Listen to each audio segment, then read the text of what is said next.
आपसे निवेदन है, एक आग्रह आपसे करना चाहता हूं कि पत्नी का चयन बड़े सावधानी से करना।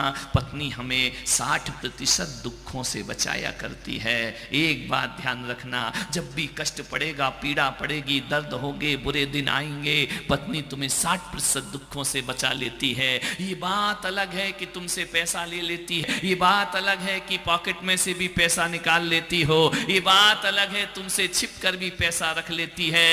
लेकिन एक बात ध्यान रखना, ये पत्नी का पैसा निकालना कोई चोरी नहीं हुआ करती है। जब बुरे दिन आते हैं, ये पत्नी ही वह पैसा तुम्हें तुम्हारा वापिस लौटा दिया करती है, अपने संतान को दिया करती है, अपने ऊपर खर्च नहीं करती है।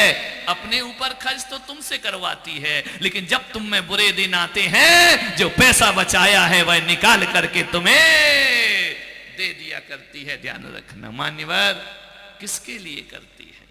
किसी के लिए थोड़ी। मालूम है, जब पति बाहर चला जाए, बेटे हॉस्टल में पढ़ रहे हो, पत्नी यदि घर में अकेली है और उससे पूछा जाता है कि बहन खाना खा लिया, खाना बना लिया, क्या बनाया? तो मालूम है वो क्या बोलती? क्या बनाना?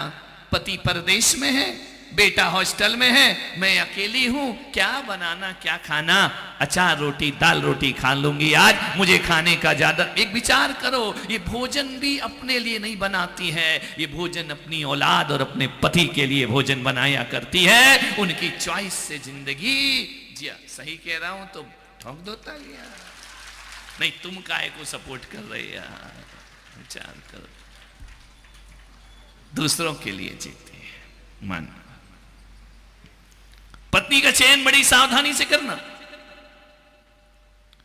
यदि गलत पत्नी मिल गई तो जिंदगी नरक हो जाएगी, जीना दुश्वार हो जाएगा, घर काटने को दौड़ेगा, घर जाने का मन नहीं करेगा, घर में रहो या ऑफिस में, मन उदास उदास खेद खिन्न रहेगा।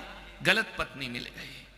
यदि सही पत्नी है तो रोज लगेगा कि ऑफिस जल्दी बंद करो, दुकान जल्दी बंद करो, वो घर चलना चाहिए। ध्यान रखना, आपसे निवेदन है, जब पति घर में आए तो मुंह फुला के नहीं, मुस्कुरा के अभिवादन किया करो। ध्यान रखना है।